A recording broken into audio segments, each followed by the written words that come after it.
Welcome to Pigskins and Pageantry, a podcast dedicated to all things SEC football. My name is Wes, and I'd like to invite you to join me, Jesse, and Matt each week as we discuss last week's games, news from around the league, make predictions for the upcoming games, and much, much more.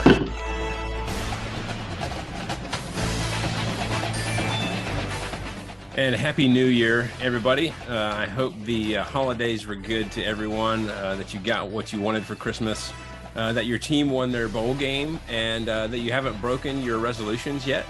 Our not breaking them if you don't start them, Wes. That's right. That's right. Well, our resolution to bring you unique perspectives on SEC football remains steadfast. So, Matt, I know you enjoyed your team's bowl game. How were the holidays? Holidays were busy. We had a lot going on, a lot of flying around, and but it was nice to sit down and watch some good football. I'll tell you that much, especially good Tennessee football. I hear you. And Jesse's doing work stuff this week, so you get a double dose of Georgia fandom leading up to the national championship game. As we welcome back to the show our good friend Jason Fulton. How's it going, Jason? It's going great. Thank you guys for having me again. I enjoyed it immensely last time. So I've known Jason for a long time, and he's a big Dogs fan, but like myself, he's been tempered into having realistic expectations. I think tempered is a gentle word. Is he not one of the I hate to use the word rabid? No. Yeah, I would like to think that, and I don't want to speak on your behalf, Jason, that he is a realistic fan. I am realistically rabid. Say that. There you go. I was speaking to my department chair the other day, and he's like, "Listen, I got a bad feeling about this championship game." And I said, I'm glad to see you're being realistic. And he said, No. I lived through the Don years. I lived through the golf years. I know what it looked like. I'm not getting excited until this thing's sold." And I'm like, "You sound just like my buddy Wes. He operates from the same pretense." Same frame of mind there. So speaking of expectations, bowl games had many fandoms that gave them reason to have their expectations up, I guess, let's say. So let's recap each one of those real quick. Always remember, if you ain't first, you're last. All right, the first bowl game that we're going to talk about is the Union Home Mortgage Gasparilla Bowl, Wake Forest versus Mizzou, from Raymond James Stadium in Tampa. That was way back on Friday, December the 23rd. This was the one that we got to watch together. That was a lot of fun. I got to hang out together as a Pigskins and Pageantry crew. Interesting. Neither team able to get a ton going on offense in this game. Wake led 14-10 at halftime, and then scored 2 more touchdowns in the second half to Mizzou's 1. Matt, I'd like to start with you. What is your takeaway from this game? Well, before we get into my thoughts, I want to give everybody a real quick vocabulary lesson. There's a word that comes to mind when we look at this particular game, and that word is Schadenfreude. Schadenfreude, or Schadenfreude, if you want to go to the German pronunciation, is pleasure derived by pleasure derived by someone from another person's misfortune. And let me tell you, I took a lot of pleasure, a lot of Schadenfreude from watching Drinky lose this game. Granted, would expect no less, my friend. I don't like the guy. That's what it boils down to. You want me to be objective? I can't be objective, not when it comes to drinking. With that being said, wow, this game was just not good offensively speaking. I was looking through the stat line, and the stat that really jumped out, it was his third down conversions for both teams. Wake was 6 for 15 on third down. Mizzou was 8 for 19. That's a big ouch. So this was a game that if you were looking for offense, you didn't get a lot of it, especially when you look at the quarter breakdown. It was not a fast-paced shootout kind of game, kind of like what you saw with some others. So just not a good look for Missouri. It makes me wonder if the hot seat's getting cranked up a little bit for Drinky. Because I think with that loss, they dropped to, I don't have the number in front of me. How many wins do they get this season now? They're I want to say it's 6 and 7. Yeah. 6 and 7, I think 6 and 7 is where they finished. Ooh, it's not good. So it's going to be interesting to see how they're able to how they're able to move on from this. I thought Wake gave them a little bit of trouble. I was a little disappointed. I thought Missouri would put more of a fight, and we didn't get it. Jason, do you think Drinkwitz is on the hot seat? I think it's possible. I watching the game, I just kept thinking, that Missouri is kind of like your annoying little brother. Like he's there. Your mom makes you take him places with you.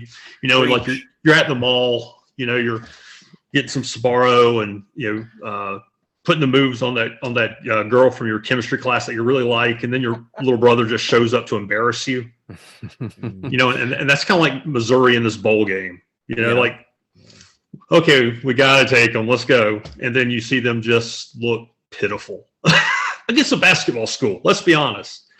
And they also had the dumbest special teams play I think I've ever seen. Of the rolling punt and rolling punt. You got like 6 Wake Forest guys around it, and you know what? I'll run up to it and touch it. That's smart. So. Yeah, I mean, credit to Wake's defense, but another disappointing performance by Mizzou's offense. I think we talked about some of the keys before this. Obviously, they wanted to get Brady Cook going and Schrader too, and none of them really got into a groove in this one. I think we had some hopes. Mizzou's offense showed some signs of life down the stretch, but just not enough consistency. Defense of Wake held fairly well. But Mizzou's defense held them decently well, but the offense couldn't keep up. So, I don't know. I don't know if Drinky's on the hot seat or not. I don't know. Part of me just kind of feels like it's a little bit of expectation type of thing. If it was a job with more expectations, I might think so, but I don't know. Because I said the same thing earlier in the year. But I don't know. I think they finished strong enough, maybe, to keep them happy for a little bit longer. He's sitting at 17-19 right now. Yeah, and they're paying him $4 million a year to go Midland. I don't know. I don't know if they're going to continue to do that. This is his. Hold on, I'm checking. This is his 3rd year. So these should be the kids in his recruiting cycle that have coming to fruition, so to speak. Right. Yeah. I just, you haven't really seen much of an improvement. 5-5 his first season, 6-7 his next season, and 6-7 this season. I don't really see a trajectory going up. It's flatlined, and I don't know if maybe because Missouri is going to have a different set of expectations. Maybe they'll let him sit there for a couple more years. But I mean, they ran off. Who was there before him? Was it Brome? No, I can't remember. Barry Odom was there. Yeah, Barry Odom. Barry Odom had similar numbers, and they fired him. So yeah. I don't know. More to follow on that, and we'll see how the spring goes and all that stuff and how they continue to develop. But I do agree it's kind of flatlined. We kind of see a little bit of progression and then a little bit of regression. That is not a lot of consistency. Let's talk about.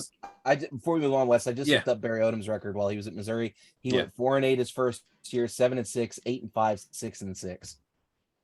So he comparable, went 25-25, maybe a little bit better, but not by a whole lot. So Drinky's right on cue there. And they fired Odom in year 4. So so next year could be make or break. We'll see. Yeah. The AutoZone Liberty Bowl, Kansas versus Arkansas from Simmons Bank Liberty Stadium in Memphis, Tennessee. So Arkansas won this one 55-53, and this was a doozy if you got a chance to watch it. Arkansas led by as much as 38-13 in this game, but Kansas came back, led them into overtime. And in the new overtime rules, which are interesting, I didn't really know that much about them until I sat down and watched this one. But both teams get a chance to score from the 25 in the first 2 overtime periods. That's not unusual. But the way the new OT rules are, in the second overtime, you have to go for 2. Both teams successfully got their 2-point conversions.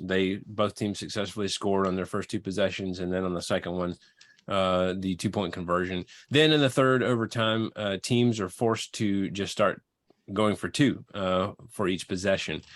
So almost like penalty kicks in a way. Arkansas got theirs and then prevented Kansas from scoring. So Razorbacks win the highest scoring Liberty Bowl in history. Jason, let's start with you this time. What are your takeaways from this game? Arkansas's defense is pitiful. I mean, just pitiful. I mean, you gave up 603 yards total offense, 544 yards passing. I mean, yes. just pitiful. Yeah, and you had 38-13 lead in the third quarter, and it was you couldn't hold it, and you're even up by two. You're up by 15, I think, with about 3 minutes to go, and hey, look, we're in overtime now. So just pitiful. Yeah, you're right. They couldn't stop him. Matt, what are your takeaways? I'm gonna repeat what he said. I mean, it's just Arkansas's defense was god awful. That's the best way to put it. On the flip side of that, Kansas's run defense was god awful. They gave up. I think Arkansas had 3 runners that were either over 100 or right before cracking the 100-yard mark in this football game. So both teams just there's a lot to work on the offseason there. Jalen Daniels went off. I don't remember the last time I saw a quarterback go off for 500 plus yards in a bowl game. Usually that's the sort of stuff you reserve for, these out of conference games where things get way out of hand. 5 touchdowns and 2 interceptions are pretty good numbers for him. I feel like overall the game is what it is. They managed to pull out a dub. But seeing as how this is the end of the season, I think we have to call this a letdown, disappointing season for Arkansas. Arkansas steamrolled into this season expecting to competing for the SEC West, and it didn't happen. We didn't even get remotely close to that. So I'm wondering, is next year going to be a bounce back, or are we going to see more of the same? Talking about Daniels, he did the 544 yards on only 37 completions. He's averaging 14, 15 yards of completion. So it's not like he's just throwing little bubble screens and that's chunk plays. Yeah, I agree. It's that perspective, Matt, is good when we think about the expectation that came into the season for Arkansas. They were a dark horse to win the conference this year after their success last season. Yeah, we saw them finish. It never came to fruition. Yeah. Last year there was such high hopes, and then this year a little bit of a step back. I just agree with you both. Disappointed in the Arkansas defense, but I guess if you've got KJ Jefferson on the other side who can throw for 2 touchdowns and run for 2, I guess that kind of makes up for it a little bit. Ultimately happy for him and Sam Pittman. I did love watching this Arkansas team kind of grow through this stuff. I mean, it wasn't pretty, but they did grow some during that stretch there. I've been impressed with how they fought through adversity, including injury. I mean, let's not forget that they have had their injury woes this year as well. So let's move to the Tax Act Texas Bowl. That's Texas Tech versus Ole Miss from NRG Stadium in Houston, Texas. Texas Tech won this one 42-25. Nobody picked Texas Tech, so no point here. Texas Tech just like scoring at will left and right here with no real answers from Ole Miss at any point in this game. Ultimately, this one was kind of decided early because of that. Ole Miss cut it to 10 with about 3 minutes left, but Texas Tech scored again, put the game away. So, Matt, your thoughts? What are your thoughts on this game and just sort of how Ole Miss finished? I'm gonna go ahead and pull a Jesse here and say, "Oh no, baby, what is you doing?" Because that was yikes. I just don't understand what's going on at Ole Miss. They've lost 4 straight at this point. And that the word that comes to mind is slide. You're talking about a team that was limping into the postseason and then just got drop kick by Texas Tech, and they didn't have, just like you said, Wes, they had no way to get in the end zone. They couldn't score at all. That offense, which was very prolific last year, was Jekyll and Hyde this season, and we got to see Hyde in this particular game.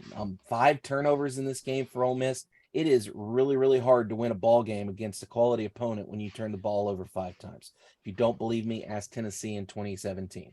But listen, that's not good football. And I'm not sure ever since the news that Kiffin may be going to Auburn, came out, things had been kind of wonky at Ole Miss, and I'm wondering if the kids have kind of lost a little bit of confidence in Lane. Maybe I'm overreaching a bit on that statement, but it's not a good look for Ole Miss. And I'm wondering what it's going to look like going forward, because that's a heck of a slide. When you've lost 4 straight, and you don't really have any way to compete against a mediocre, let's be honest here, a mediocre Texas Tech team, because they have not blown it up in the Big 12. Yeah. Ole Miss fans are not happy with the finish of the season. Jason, your thoughts?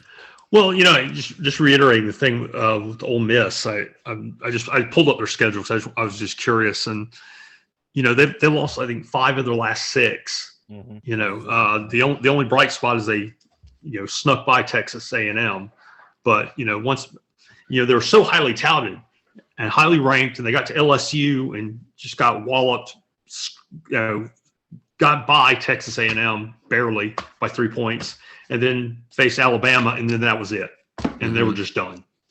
But as far as the Texas Bowl itself goes, they turned the ball over 5 times. Yeah. You don't win if you turn the ball over 5 times. It's goes against all logic, and you look at things like the first downs were even. Ole Miss actually outgained Texas Tech, but they turned the ball over 5 times. So yeah, that's really kind of been the story for a lot of this season, especially when we've watched them struggle, is just the inconsistencies. Yeah, they've been able to put up some numbers here and there, and as you would expect a Lane Kiffin team to do. But just that ball security is just, paramount, and they weren't able to do that for a lot of this year. Kiffin's taken a beating in the media about how they finished. I know a lot. You mentioned ever since the rumors came out about taking other jobs.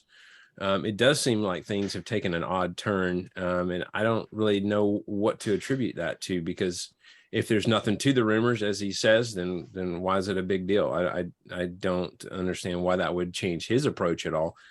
But yeah, I mean, do you guys remember when Ole Miss was 7-0 and inside the top 10 in the AP poll? I mean, we were talking about them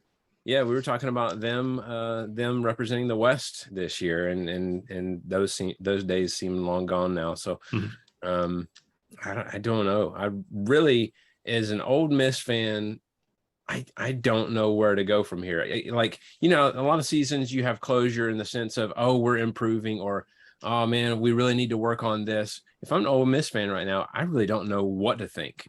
I'm like, right. What did I just watch? So we'll see how they bounce back next year. By the way, can we take a minute to clap it up for the Big 12 in this bowl season? Yeah. Holy cow, they have.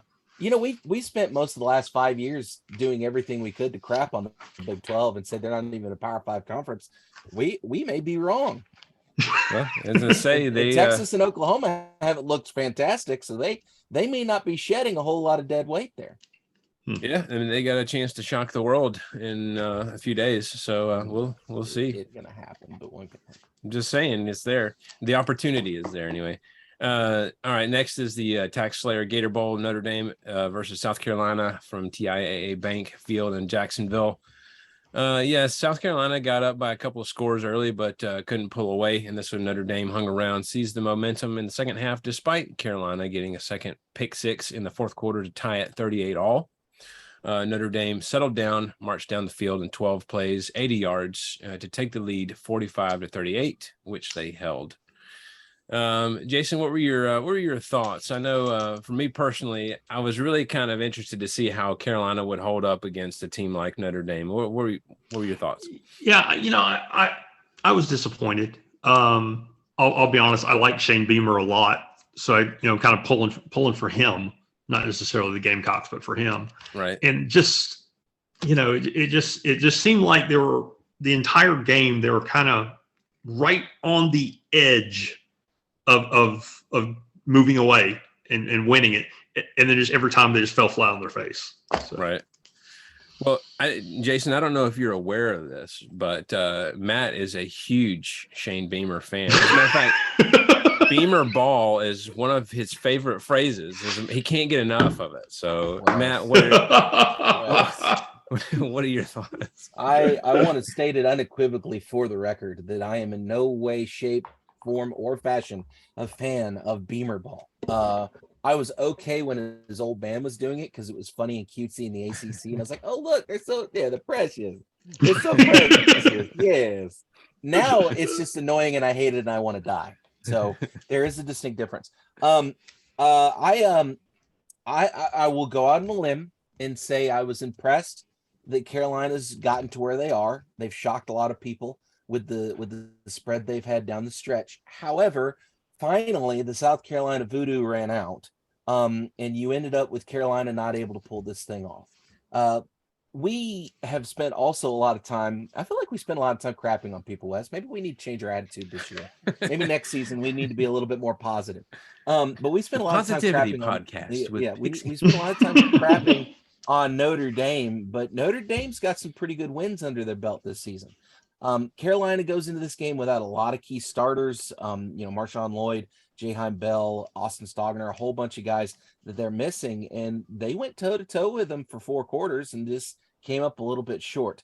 So this is something to be, if you're a Carolina fan, all 6 of you, I'm sure that you're super. I'm sorry, I've got to stop. The Missouri fans have turned it off. The Carolina fans are next. So if I'm a Carolina fan, I'm pretty happy with 8 wins. I'm probably a little disappointed we didn't get to 9, but 8's good. I feel like this is a program that's kind of trending upward. My only issue from an optics standpoint is I need Beamer to chill the heck out on the sideline. Because there was one point in the game where I don't know if it was a 12th guy ran on the field or they botched a call, or I don't recall what it was, but Beamer went absolutely haywire. And I think he ended up getting a 15-yard penalty on the case. And I don't know if it's the fact he's, I don't want to use the word petulant child, but that's what it looked like. It looked like a 5-year-old throwing a tantrum and screaming because they weren't getting a lollipop. And again, a lot of that stems from the fact that I don't like Shane Beamer, but the other end of that is, I'm not sure what that tone sets for the rest of the team. Because if you start doing it, the next thing your guys are going to start throwing their hands up every time they get something wrong. It's just not a good look for me. I don't like it. But again, it's not my football team. Y'all are welcome to do as you wish. Yeah, lollipops are good. Seems to kind of work for Brian Kelly. He's that's a good point. He goes off on like every play anyway. So was pulling for the conference against Notre Dame. But South Carolina, I don't know that they're necessarily ready for this type of game. I know they had a lot of exposure with this particular game. I mean, there were a lot of eyes for on sure. I mean, again, like you said, they're going up against that. Regardless of what you think about Notre Dame, it's the name, it's the brand, and so when you get put in that situation, eyes are going to be on you. If we look at the stats here, it's really kind of mind-boggling that Carolina was even in this game. They gave up over 500 yards of offense. Mm-hmm. And they only rushed for 65 yards as a team. I don't know. I mean, it's kind of a testament to their resiliency that they were even in the discussion here at the end. So great season overall for South Carolina. However, I know they won their bowl game last season, the Duke's Mayo Bowl, but hey, I think there's something to be said for this one. The feeling is that they're kind of on the ascent, I believe. And they had some big regular season wins this year. So, kudos to them for a good season. So, by the way, Wes, if I can interject for a moment, if you're a Gamecock fan, you might want to rein it back in just a hair, because do remember that your offensive coordinator left. So he went to go take a job at Nebraska. So So I don't know how that's going to affect play calling and all that stuff going forward, which they weren't lighting it up at the beginning of the season, but they kind of hit their stride near the end. So that's something else we're going to have to keep an eye on for next season. Yeah. Next is the Capital One Orange Bowl, Tennessee versus Clemson from Hard Rock Stadium in Miami Gardens, Florida. Tennessee won this one 31-14. I got the point in this one. I don't know that I've been doing a good job of saying that. Anyways, Matt got the point in the last one. Let's see. Yeah. So Matt, I know obviously you followed this one quite closely. What is your summary? What are your thoughts? Well, I can tell you the Vols came to play in this one. Tennessee comes out in the opening quarter and kind of flounders, and I think it was a 5-play drive. They end up punting the ball away. And then Clemson starts moving the ball down the field. They go for a field goal, they miss it. Tennessee gets the ball again. They go off on another punt. There's a lot of back and forth in the first quarter. Then finally, Milton finds Brew McCoy a few drives later and makes you score 7-0. At that point, you ended up with the ball scoring again. Jamari Small, steamrolls in the end zone. Clemson finally hits their field goal after their fourth attempt. They missed 3 straight in this game. I don't remember the exact stat, but they had like 17 trips into not 17. That's too high. I think it was 7, maybe 6. I don't remember. There was a lot of trips into the Tennessee end of the field, and they came away with 0 points, and that had a lot to do with how this game turned out. So finally going into the half, you end up with it being 14-7. Couple back and forths again with some punts and whatnot, and Tennessee scores again, makes it 21-6. And then at the end of the third, I was like, okay, things are going well. But then Clemson finally found a way to score, and my battered Vols syndrome started to flare up. And I was like, oh, dear God, I've seen this story before. We're about to see Tennessee collapse like a flan in a cupboard. Luckily, Clemson did not do that. They threw 2 interceptions on their last 3 drives, and you ended up with Tennessee putting this thing away. This is the first time that Tennessee has won the Orange Bowl since 1939 against Oklahoma. They had 2 other trips, one in the 1997 where they got absolutely demolished, I think, by Michigan. I think that was. They had a chance to win the national championship that year and didn't. And I can't remember the other one. I think it was in the 60s. But this is a big win for the program. The Orange Bowl is, up there with the Rose, the Cotton, the Sugar Bowl. This is one of the big bowls that when you win, you get really excited about it. And a lot of Tennessee fans are super excited about it. The merch sales have been through the roof is what I've been seeing on Vol Twitter. So everybody's real happy. There were a lot of doubters going into this game because Tennessee was without Jalen Hyatt. Hendon Hooker was still, he's gone too. Cedric Tillman's out of this thing. And a lot of people were thinking that, Milton isn't going to be able to throw to anybody. Well, nothing could be farther from the truth. He had a big 40-plus bomb to Ramel Keaton. Squirrel White went absolutely haywire in a couple drives. There was a couple of other ones. Brew McCoy had a touchdown catch. This was a welcome to the show kind of exhibition for the Vols because you got a chance to see who those next generation of wide receivers were going to be. Now, Brew and Kamel and all them, they've been there all season, but it's nice to see what the rest of the wide receiver core looks like with Hyatt and Tillman off to do bigger and better things. The other big takeaway from this game is I want to give kudos to Clemson's quarterback, Cade Klubnik. I thought he looked pretty good. He showed a lot of moxie, a lot of toughness. He took a couple shots. His jersey was all kinds of janked up by the end of this game. And he did a great job, I thought. He did show those signs of being a freshman. This was only his second career start after the ACC championship game against North Carolina. So I thought he looked pretty good, all things considered. If I'm a Clemson fan, I feel pretty confident he's going to mature. However, I do not need to see Cade Klubnik's mother or father ever again. They cut them every other second when Clemson had the ball. I was like, where's Joe Milton's parents? Can we show Bazooka Joe's mom and dad? Where are they at? Because we sure didn't see them. But, boy, they showed Cade Klubnik's mom and dad, I feel like, every 30 seconds during that game. It was crazy. By the way, speaking of Bazooka Joe, he wins the MVP, shows that, he's going to be dangerous next year. There were a couple times there where he would miss some, a couple of spots where things weren't exactly pretty. But he's fixed a big problem that we noticed. That big 40-plus yard bomb to Ramel Keaton, he's put a little bit more touch on it. Now, if you watched Joe Milton last year, he had 0 touch in his game. None, 0, zilch, nada. This game, he showed a little bit of touch, and it's looking like he's going to progress really good. Yeah, he didn't have the nickname Overthrow Joe for no reason. Yeah, so he only had like 1 or 2 bad ones in this particular. Yeah, he had a couple that were. But, yeah. And also for historical accuracy, I think we need to remind the folks that Peyton Manning was not on the 1998 national championship team. He was not. He was in Indianapolis in 1998. So yeah, he was involved, enjoying that NFL paycheck. Yeah. Yeah, So- I don't know who they got doing the graphics at ESPN, but I do hope somebody got a strongly worded email from that. Oh, no doubt. No doubt. Jason, your thoughts on the Orange Bowl? Well, you're talking, Matt, about the missed field goals for Clemson. He missed that kid missed 3 field goals in the first quarter. Mhm. They were all in the first quarter. So, if Clemson can capitalize on a couple of those chances, it might have been a different game. But truthfully, looking at the stats, it kind of does not match up with what I saw, if that makes any sense. Because my attitude watching the game was that Tennessee was making Clemson look pitiful, and they're really bad. But then when you look at the stats, you're like, well, Clemson had more, 14 more first downs. They had the ball a lot longer. They had the ball at 36 minutes to 23 on time of possession. Yeah. They had more yards of total offense. Tennessee's not big on first downs. They just Yeah, like to score. but I think Clemson had they ran 103 plays in that game. So Oh, wow, that's on brand for Tennessee football. Yeah.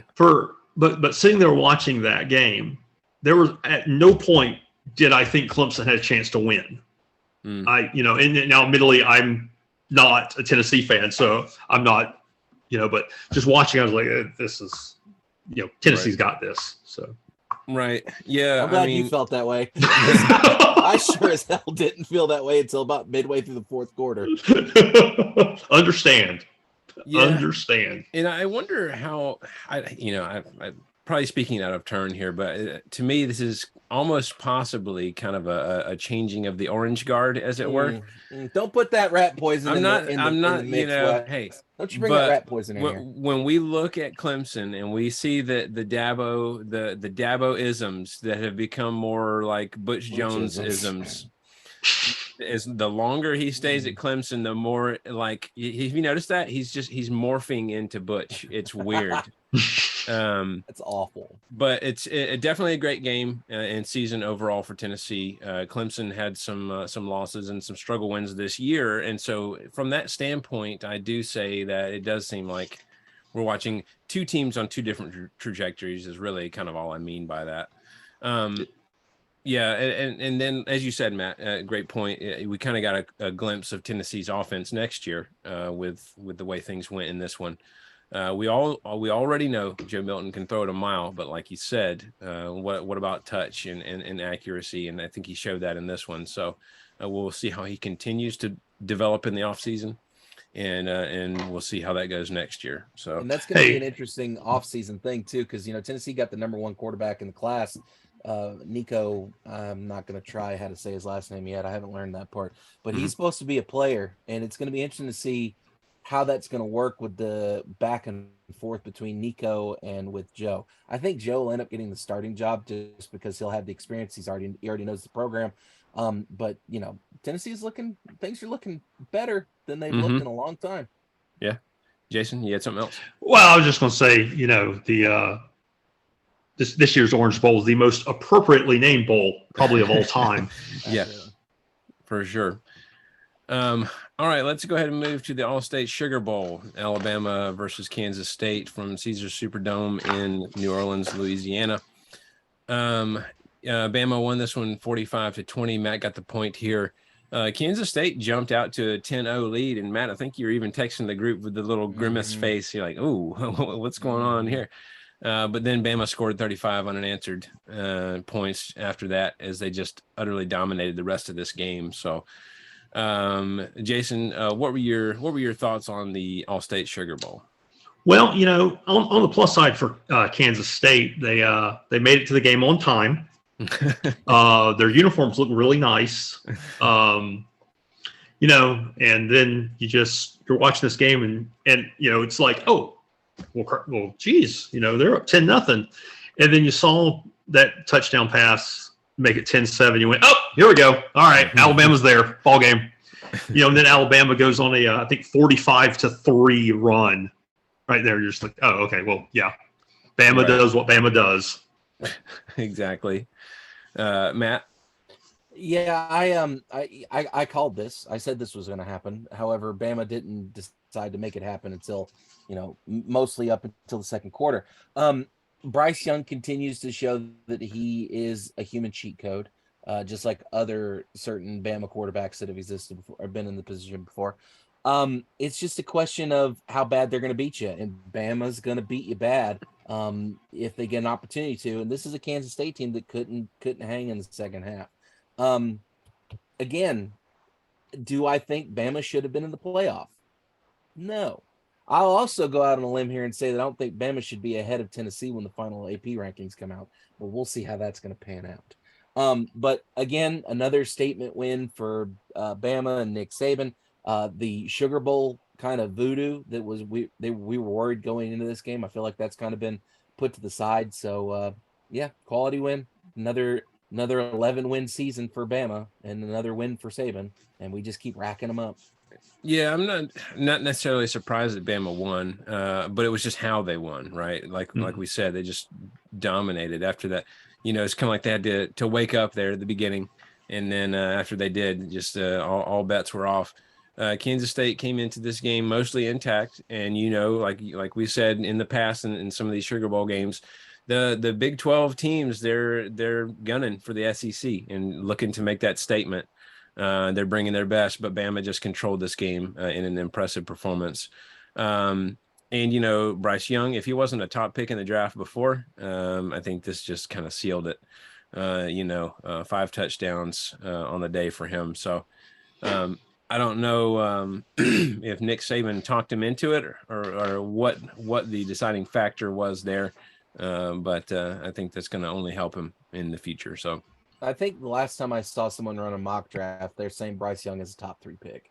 Regardless if he's the first quarterback, he probably will be the first quarterback to go. And I also saw a couple articles that said that he'll go first and then Will Anderson will go second. So that's probably what you're going to end up seeing, especially considering the Texans, I think, are going to be the first pick. And they're probably going to be looking for a quarterback. And then I think Chicago's second pick, and they're probably going to be looking for a defensive tackle. So, our defensive end, excuse me. So it's just one of those things. Yeah. All right. Well, next is the TransPerfect Music City Bowl, Iowa versus Kentucky, riveting game from Nissan Stadium in Nashville.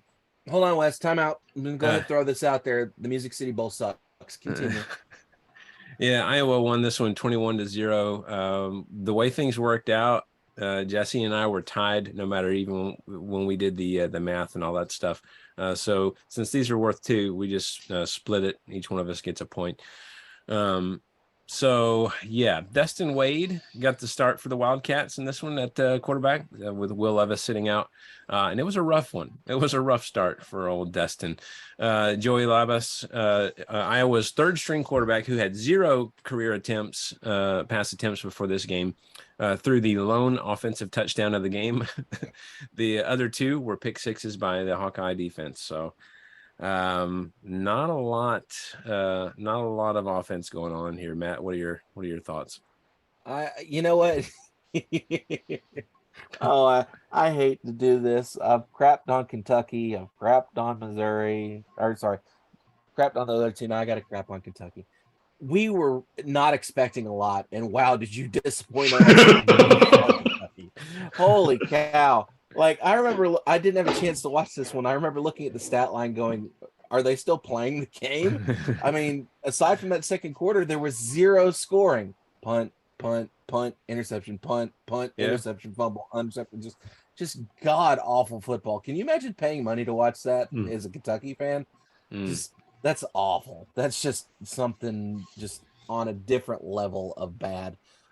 We knew Will Levis sitting out of this game was going to be no good. And it's just one of those things. You knew that, one of the few stars that you have at Kentucky, is Will Levis. And if he wasn't going to play, what are you going to have? By the way, huge stat here that I don't think I've ever seen in a college football game.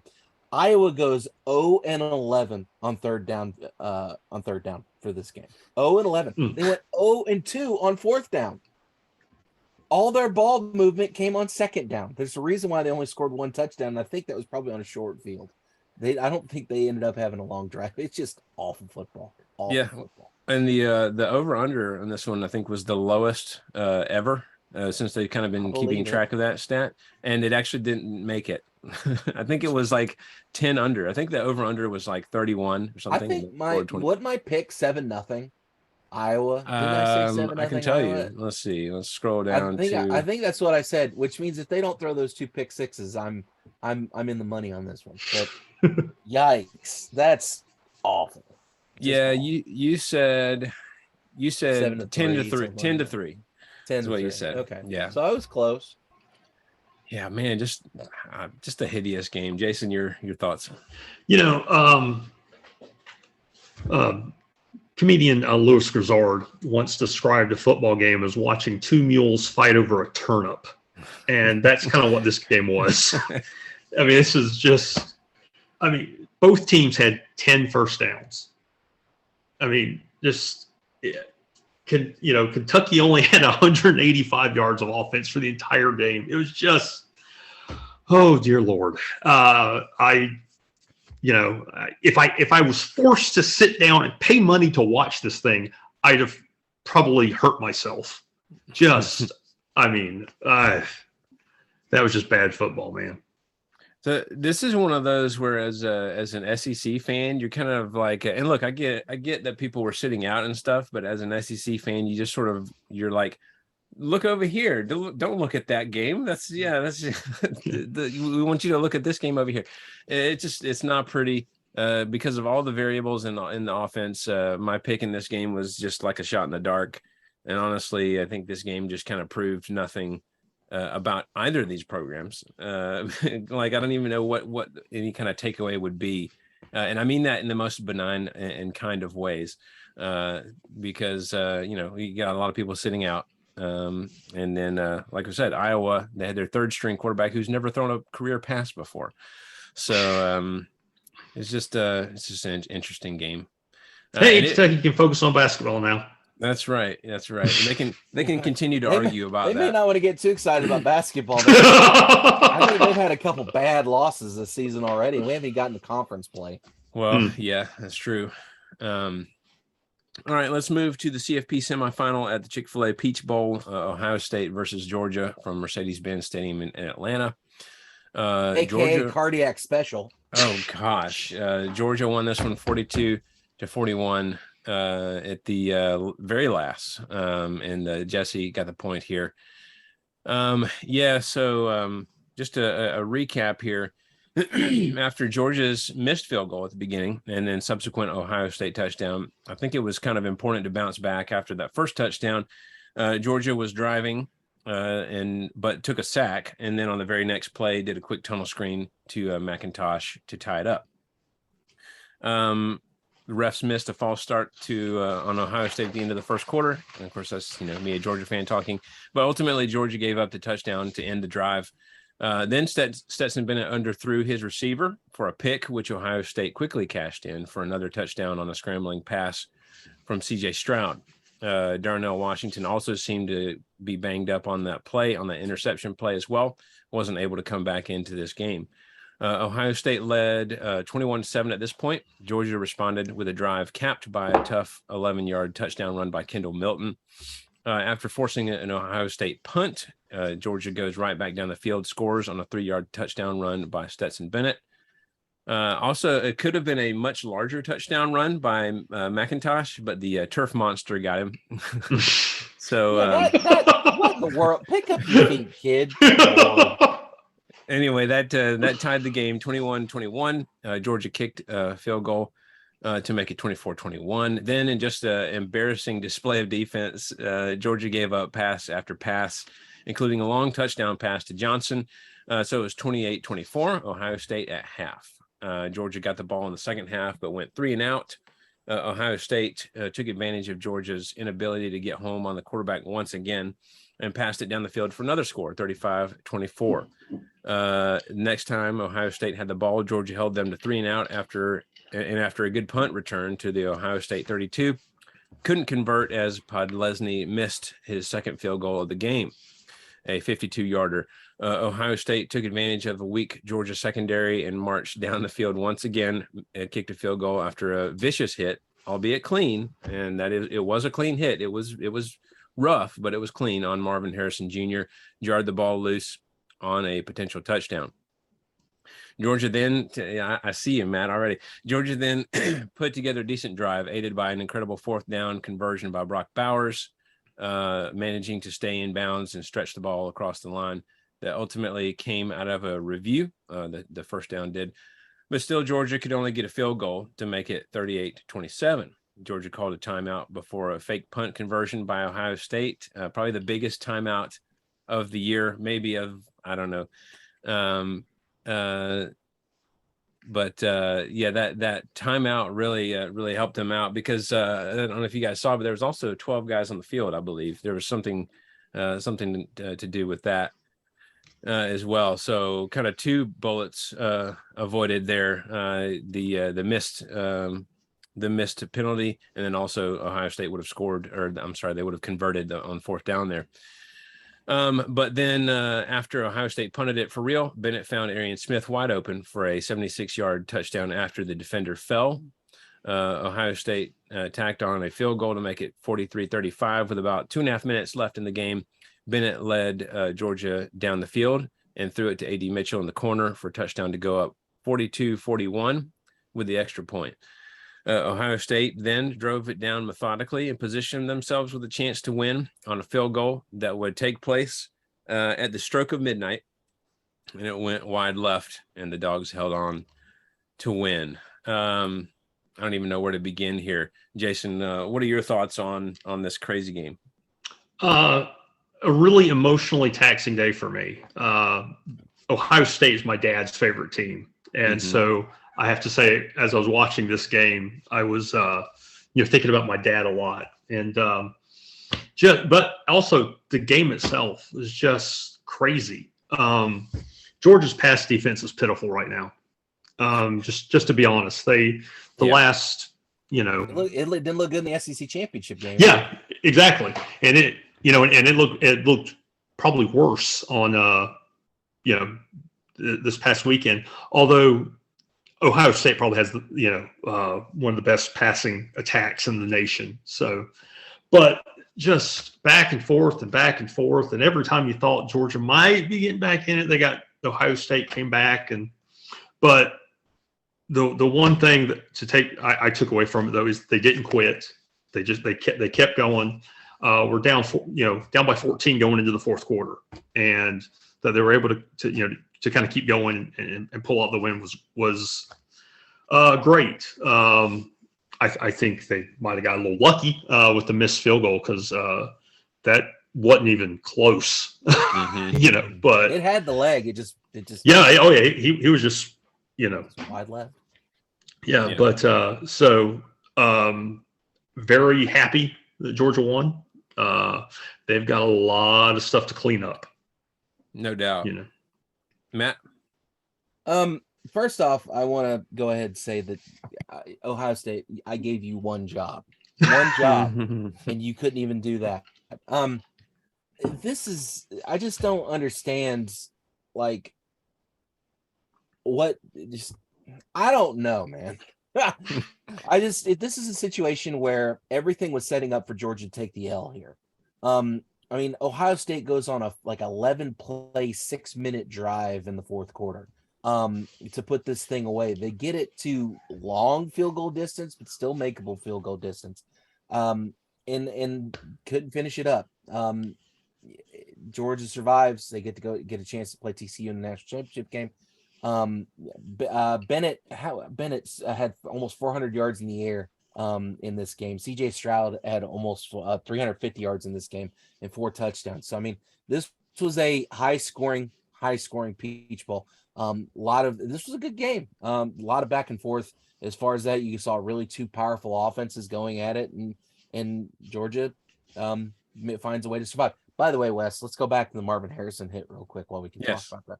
I want it stated unequivocally for the record. That hit was 100% clean. 100%. Thank you. It was a heck of a hit.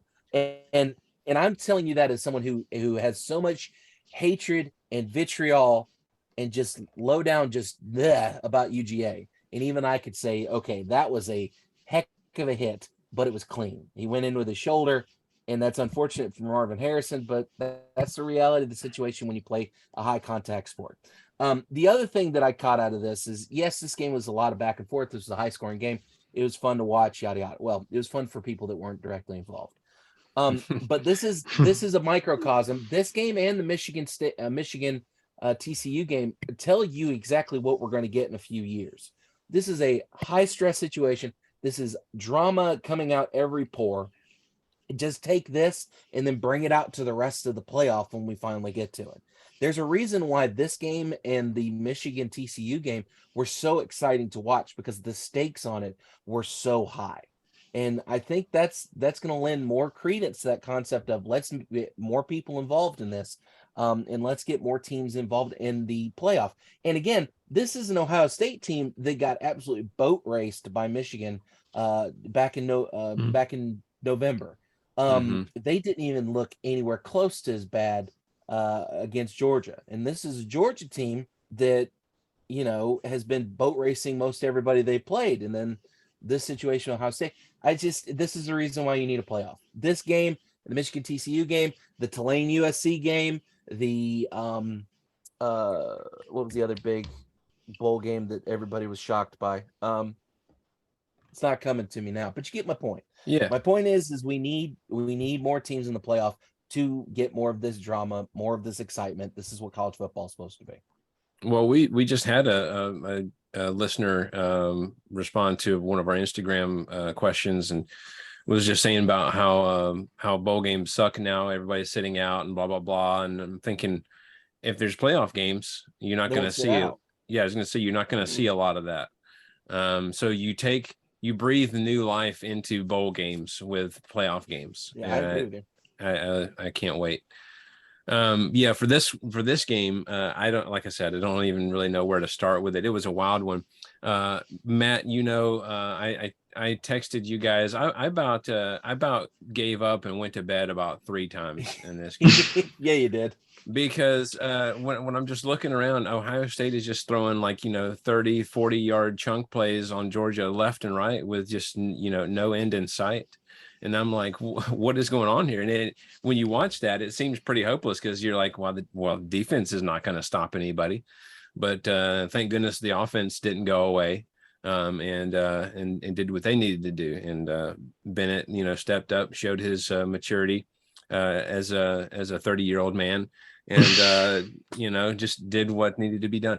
So like you said, and we'll talk about this later, but yeah, I mean, it's just kind of exposed Georgia once again on this, especially on the secondary. We've got, and I really appreciated Kirby's post-game attitude in how he responded to the questions on the field reporters and stuff like that. He made it clear that he was, proud of the resiliency of the team, but he also made it very clear that we got a lot to clean up too. It's nice to win, but goodness, Ohio, I think he even said Ohio State may have played better than we did as well. I mean, there's just so many aspects that need work, and you can guarantee that this week, what they're able to do will be done. So let's move to the ReliaQuest Bowl. It was Mississippi State versus Illinois from Raymond James Stadium in Tampa. Mississippi State won this one 19-10. I got the points in this one.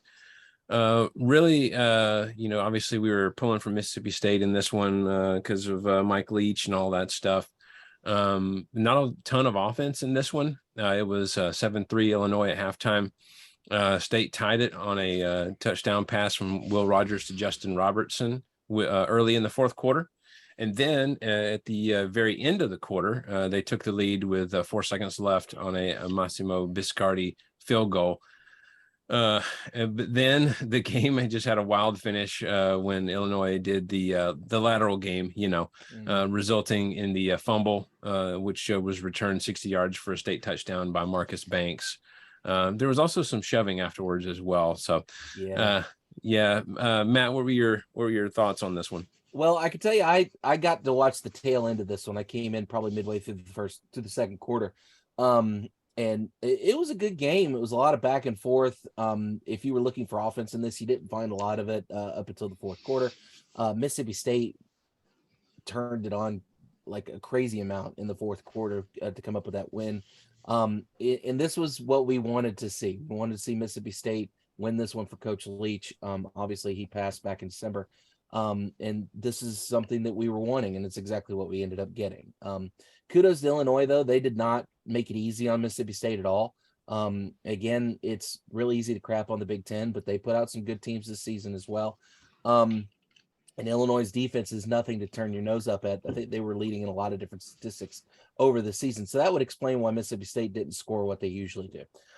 That being said, the fisticuffs at the end, and I texted this to the group when it started to happen. I was like, guys, why are we doing this? Like, I get that people's emotions are up, and I get that, things happen, but it's not good to see that crazy, exciting, fantastic play at the end, and then to have it spoiled because a bunch of guys decided to go all me punch you kind of situation. And it's not a good look. I didn't like it. And if you looked at the look on Mississippi State's head coach, who I forget his name off the top of my head, he was definitely not having it. He was pretty upset about it too.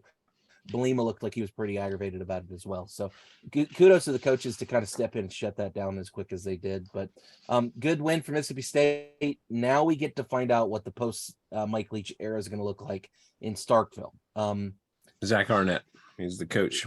Thank you. So the Arnett era in Starkville is going to be something we're going to have to see how it goes, because they went ahead and pulled the trigger on hiring him as head coach. We don't know what we're going to see, but it's starting on a high note. So, yeah, well, it's very going to be very odd though, because you go from a very innovative offensive mind like Mike Leach to the defensive coordinator is now at the helm. How does that change things? Well, I don't know. We'll see from an offensive standpoint. Jason, what were your thoughts on this one? I got a good chuckle at one point. At the end of the first half, Mississippi State kicked off to Illinois. Illinois ran the ball back to, I think, got to about the 45-yard line, and time ran out. And so Illinois challenged the clock running out.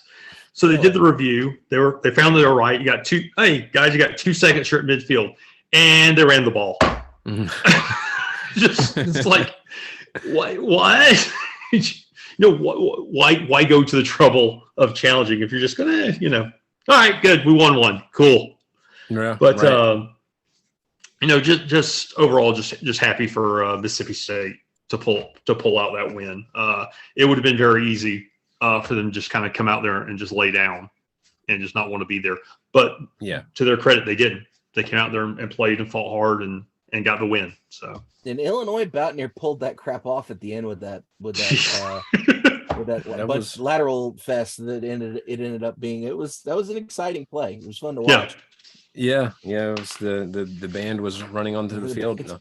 Boy. But if you believe in such things, I have to believe that Mississippi State had a little extra help from above in this one. They didn't have the lead until 4 seconds left in a game in dramatic fashion, befitting, Mike Leach. Right. So, I mean, it's just, it seemed like it just kind of meant to be type of thing. All right, let's move to the Cheez-It Citrus Bowl, LSU versus Purdue from Camping World Stadium in Orlando. LSU won this one 63-7. I got the point in this one.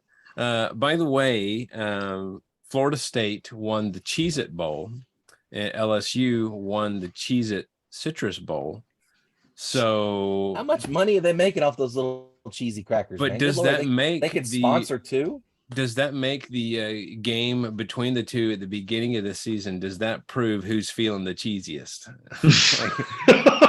Wes, you've been sitting on that one all day, haven't you? No, I can't take credit for that one. That's the Saturday down south thing, I think. But LSU scored.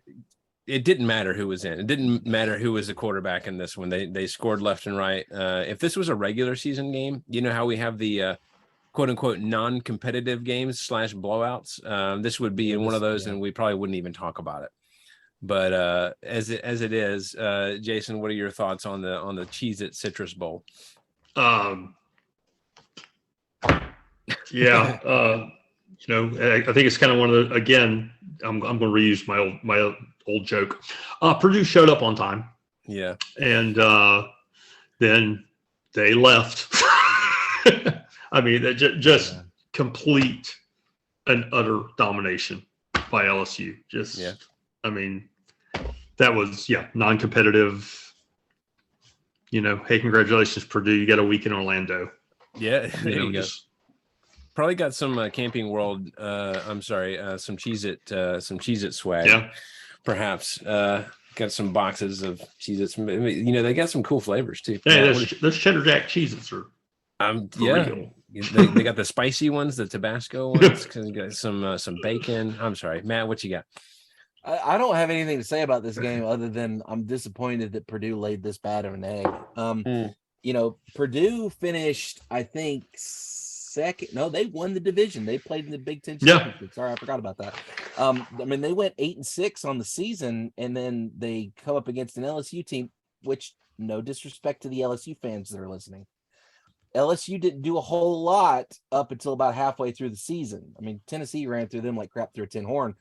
And you didn't really expect much out of them after that, but then they turned it on, and sure enough, they looked good going down the stretch. Got a chance to play in the SEC championship, and then that didn't pan out, so they get the Citrus Bowl as consolation prize in the SEC, and they just absolutely wore out Purdue. Purdue didn't stand a chance in this game. I was looking at the stat line. Purdue didn't actually even score until 4 minutes left in the fourth quarter. So I mean that shows you right there what LSU's defense was able to do to this Purdue offense. And it also tells you what the trajectory of this program is right now. 10 wins on the season, which is pretty good compared to where they were last season. Yeah, typically you get a Gatorade bath, but he got a Cheez-It bath, Brian Kelly did. And I saw him grab some Cheez-Its off the turf and take a bite. That's an awful decision. Yeah, it was a decision. I don't know what's more disgusting, being bathed in Cheez-Its or the mayo. Mayo bowl. Oh, jeez. Did you see the look on Loxley's face when they dumped that mayo on him? I'm like, if that's me, man, I'm just like, God, I do not want to do this at all. Especially because Duke's mayo is not even good mayo. Yes, Jesse, I said that. Go ahead, Wes. No. Just kind of an overall, not necessarily Cheez-It Bowl related, but just watching the entire bowl season in the SEC. The SEC is really a top-heavy conference.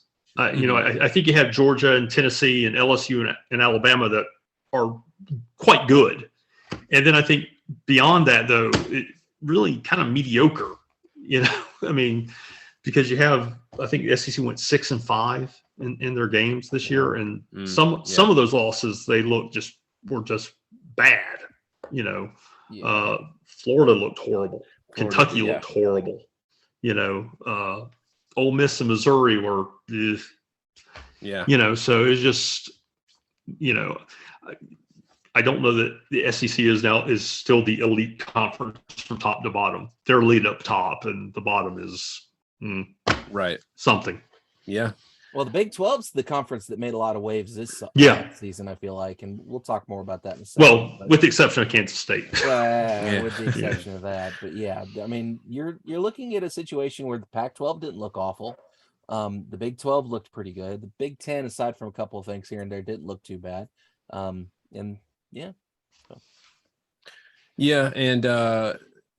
So I don't have anything to say about this one, but yeah, I mean, bowl season was interesting. I do agree about the top heavy thing.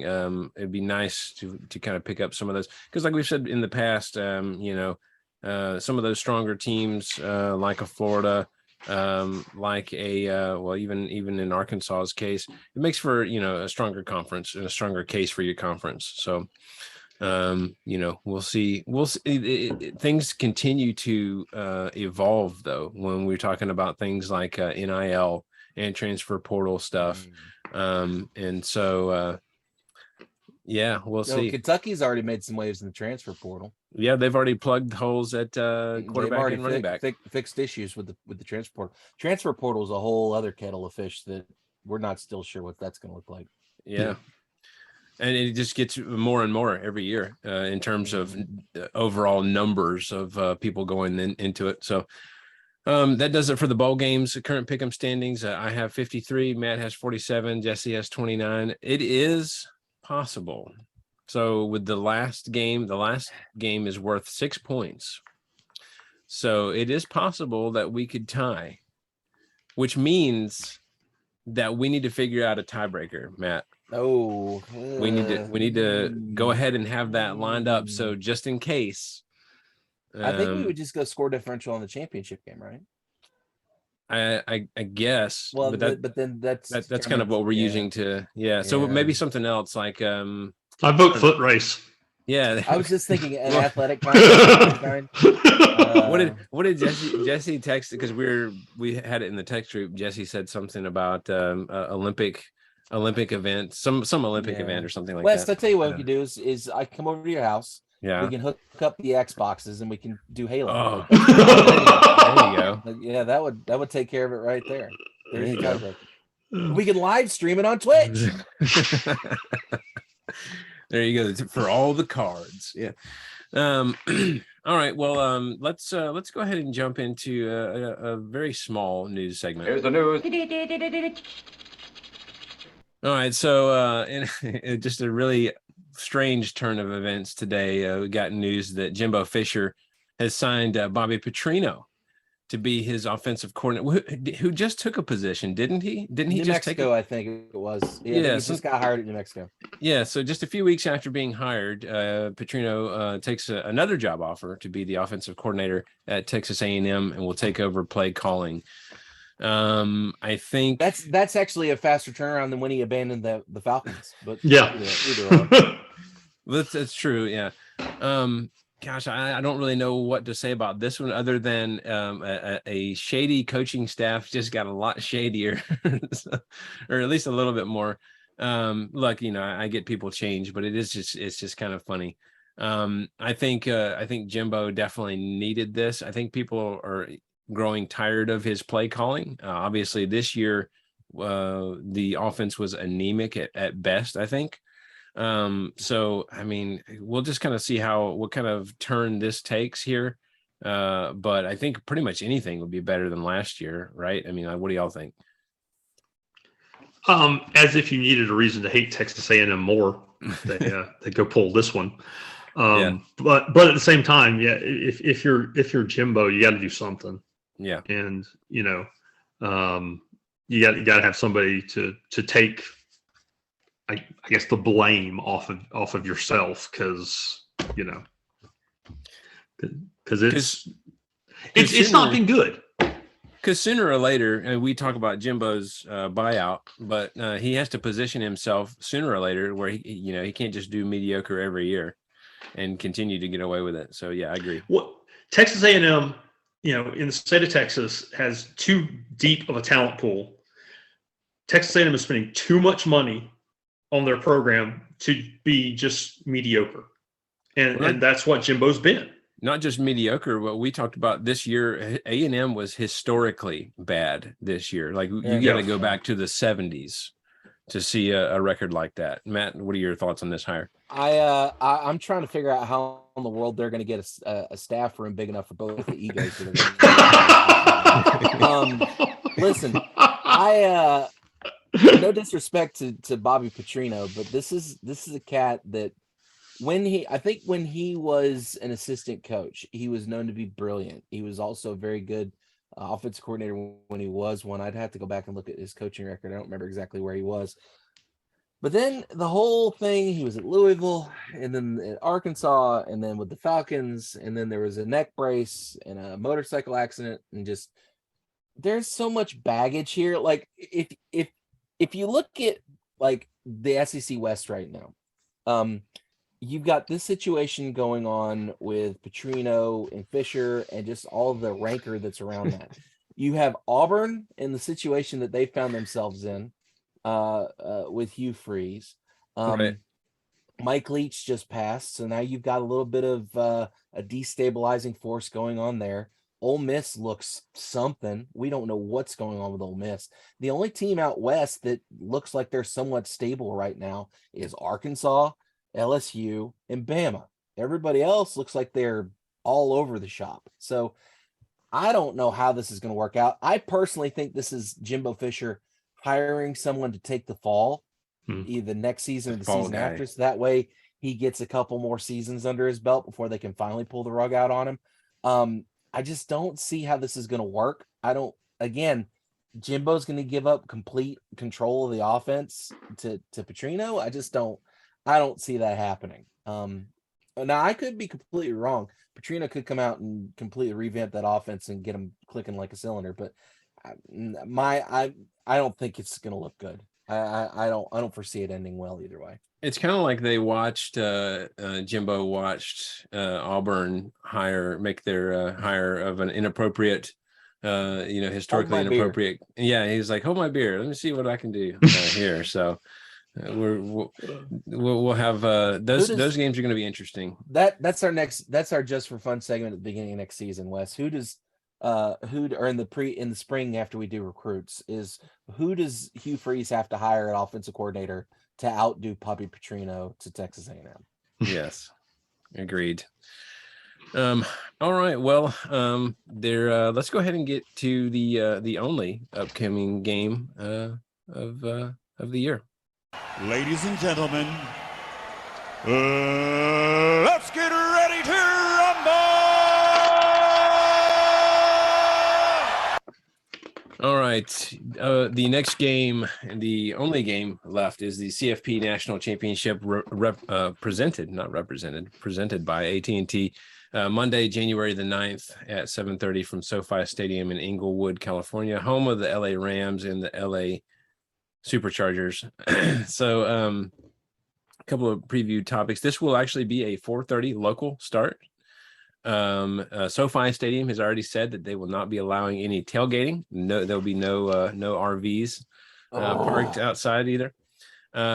Georgia is currently a 12.5 point favorite.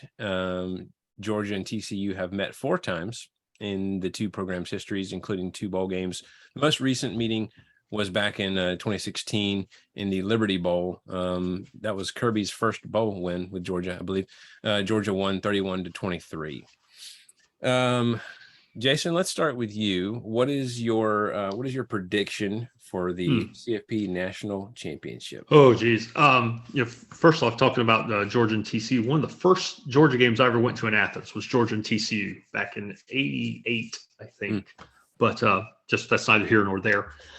I just talking on the text chain about the with you guys about the no tailgating. That's a win for TCU. Because there is nothing finer in the land than a drunk, obnoxious Georgia Bulldogs fan. And so I got to say that's going to make it a little less rowdy in there.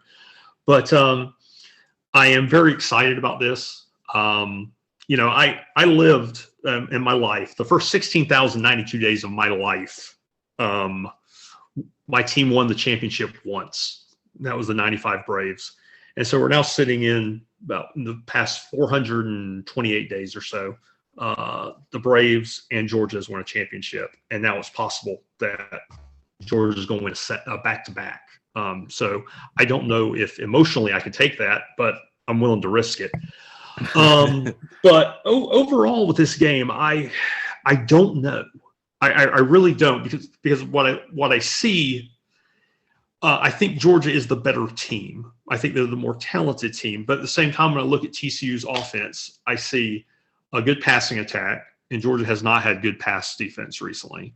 I also see a mobile quarterback, and just historically, it just feels like Georgia's always had trouble with a quarterback that can run. So I think that there are a lot of things that I'm worried about going into this game. And so I'm really torn in a lot of ways, because I think there's part of me that's like, we got this. It's TCU.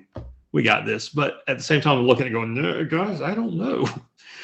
But like I say, I am a Georgia sports fan. And it's not just, the Bulldogs with the Braves and the Falcons, and so I kind of tend to look for the disappointment. And so I don't know. I really am struggling to get a feel for this one. Gotcha. Do you have a ballpark score-ish that you think it might be? I think it's going to be high scoring. I'm thinking probably 41-38 Georgia. I think Georgia's going to win. I think it's going to be very high scoring, but I don't think Georgia's going to cover. I think it's going to be a lot closer than as Lee Corso would say, a lot closer than the experts think. I hear you. Matt? First off, on a personal note, it makes me so angry that Georgia has a chance to win another national championship. This completely blows the whole "it was 40 years ago when you won your last one" argument. It's completely off the table now. So that was gone last year. It's completely new now. As far as the game goes, I have a hard time imagining Georgia losing this game. The Big 12, like we said, has looked a lot better during the postseason than they have previously. But I just, I don't know. I honestly don't know. They managed to get past Michigan. They lost in overtime to KSU, who got blown up by Bama, who lost it to. You can't use the what is it? Transitive property. Yeah. You can't use the transitive property on this particular prediction.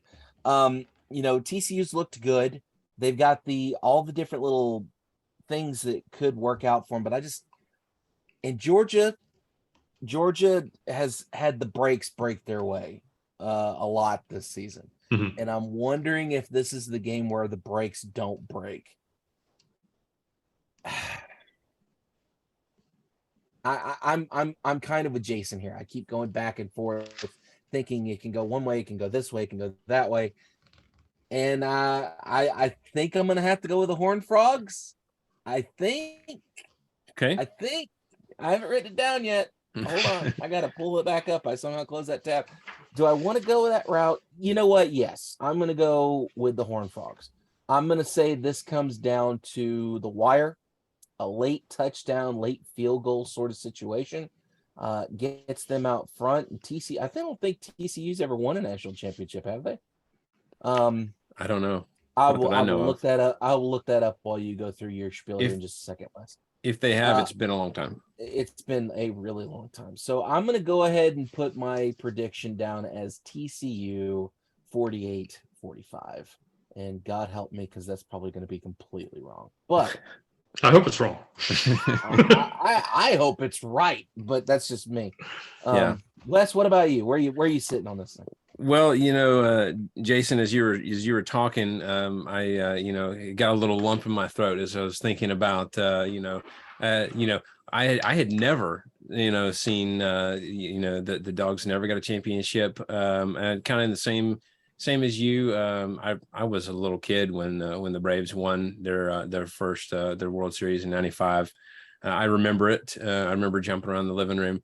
But it obviously, it's a lot more cool to watch as an adult and appreciate it more and things like that. Matt, I feel like when, back in '98, I know it's been a minute, but I feel like you were also kind of old enough to appreciate that and enjoy it and all that good stuff.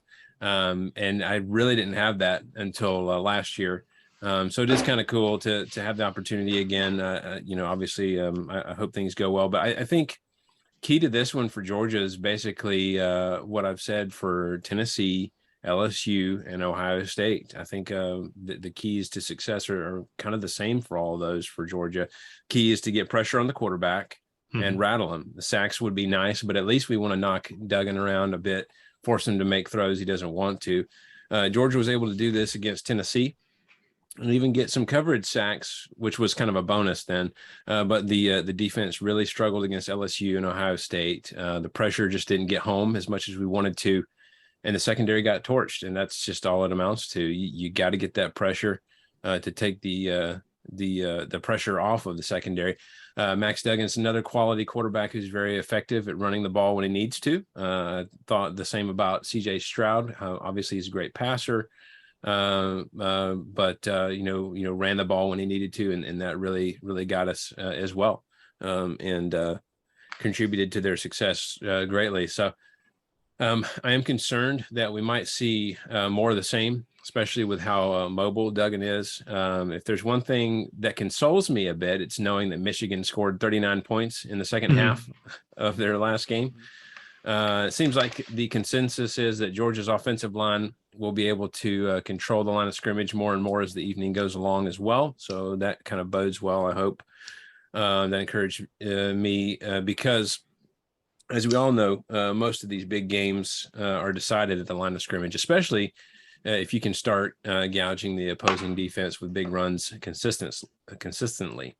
Another thing that probably won't get talked about, but I hope the Georgia coaching staff is playing it up as much as they can, is the fact that last week in a press conference,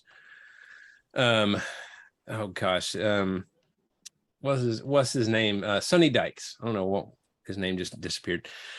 He made some comments. He took a jab at the SEC's schedule as a whole, saying in the Big 12, we don't have the good fortune to play an out of conference like the SEC does in Week 10. You're not going to catch the Citadel in Week 10. We caught Texas. That's just kind of the way our league is designed. You got to be on your best. It takes a toll on your team. It's difficult to get through that gauntlet of 9 consecutive conference games, and we were beat up. Look, I get it. He's bragging on his team, right? As he should. But it's absolutely bulletin board material that I hope that they take advantage of. After the defensive debacle at the Peach Bowl, I don't think I'll ever say I'm absolutely confident, but I do think that the offensive line is able to control the pace of the game, and the defense is able to do enough to get it done. I'm going to go with the Dogs 41-28. So we'll see how that goes. So definitely looking forward to watching it. It should be a good game, I think, either way. So and then Wes, quick, let me ask you a personal question. Do you bark? I don't think I've ever heard you bark. I have, and I do at games typically, but I'm not one of, because that's, it's a collective thing. How every team, not for all of your fan base. Every team has that thing that you say at the kickoff, right? And it creates this, sonically impressive sound and all that stuff. And it's cool. So yeah, I do it there. But I'm not one of those who, I find you in the parking lot and I'm like, hey Matt, guess what? Go Dogs. No, I'm not that guy. So we would not be friends. I'm not that guy, pal. Anyway. Hey, Wes, this year I got on the Jacksonville News barking. So, did you? Yes, I did. Nice. So was that pregame at the? Yeah, pregame at tailgate. Real quick aside. I hate this game's being played in California. Yeah. Because why in the world are we playing a game in California? Like the California folks don't give a rat's rear end about college football. We've established that. Mm-hmm. And there's a reason why. It seems perverse not to play this game in the Superdome in New Orleans. Play this game at the Rose Bowl. Well, I guess the Rose Bowl the Rose Bowl was really fun this year, by the way. I don't know. Maybe I'm just being a fuddy-duddy, but it feels wrong to be playing this game in a big corporate stadium out west. It's funds and things like that, right? Bidding, I assume, and impressive facilities also. So I think that's what it's all kind of built around. All right, so why don't you introduce us, Matt, to the Just for Fun segment for this week? Okay, so for our Just for Fun segment, we're gonna pretend that we can roll the picture back just a hair.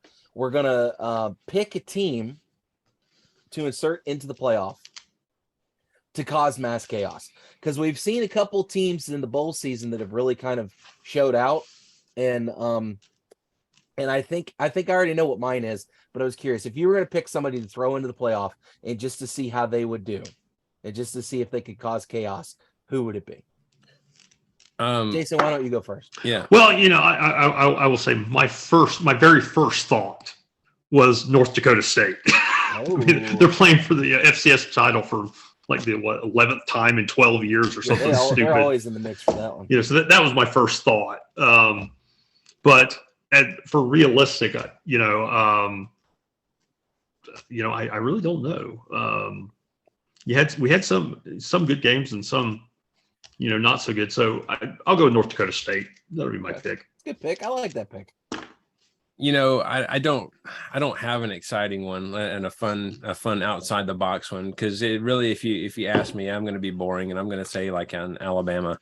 If you look at what they did against Kansas State, I think it shows that they can still cause some havoc. So that's my answer. That was my other pick aside from the one I'm going to say here in second. West was, I think if you go to an 8-team or 12-team playoff, I think the way that Bama showed out in their bowl game would show that Bama would be dangerous. I think Tennessee would have been another team that would have been dangerous if you had a true postseason playoff picture. But the team that I think would cause the most chaos, that caused a little bit of chaos in their bowl game, would be Tulane. Tulane is one of the big stories coming out of the postseason with these bowl games. This is a team that was not supposed to be good this year. They went 2-10 last year, and then they turned around this year and went 10-2, winning their conference and beating, I think, was it USC they beat? Yeah, it was USC. So I mean, that is something. In a very exciting game. In a very exciting game, win the Cotton Bowl like that. This is again another reason why we need a actual dedicated playoff picture. So you can get teams like Tulane a chance to kind of say, okay, guys, you want to get in? Here's the deep end of the pool. Jump on in. It's like what we used to play with UCF when was it 2018, 2019, 2017, right? When they were bouncing around saying we're national champions. We beat Auburn in the Peach Bowl. Okay, let's see how you stack up when you play somebody really good. And USC won 11 games this season. They were no slouch. So Tulane would have been my pick. And Tulane with one of the coolest, mascots of all time. They're a charter member of the SEC. Did you know that? Yes. Yeah. That's they true. left the conference in like 1963, I think it was, because they were tired of getting the rear ends kicked by Kentucky and Tennessee and Bama and all of them. I don't know why Vanderbilt's still here. How'd their bowl game go? About as good as Auburn's did. So and A&M's. So anyway, I think we're stuck with Vandy. So all right. Well, I mean, exciting stuff. Appreciate you guys listening to this bowl recap / national championship preview episode. If you would like to contact us, please do so. You can email us at pigskinsandpageantry@gmail.com. We are also at Pigskins and Pageantry on TikTok, Instagram, and Facebook. We are at PPSCC Podcast on Twitter. Don't forget, we are available for download on iTunes, Spotify, Stitcher, TuneIn Radio, and most podcasting apps for iPhone, Android, and other operating systems. We're also on Amazon Music and iHeartRadio as well. Check us out there. If you enjoy the show, please take a moment, subscribe, give us a review, 5 stars. We'd love that. Increase visibility. Help us reach a wider audience. We appreciate that. Until next time, this is Wes. Go Dogs. Go ahead, Jason. Hey guys, thank you for having me. Had a great time, and go Dogs, sick 'em. No barking? No barking. For the barking. Okay. Thank God. Guys. Way to wrap up the season. Bowl season, a lot of fun. Don't forget the Techno Toad. Oh no. Oh wait, let me turn off. Wait, no, don't stop it yet. Wait, no. There's the Hypno Toad. There he is. There he is. With that being said, go Vols.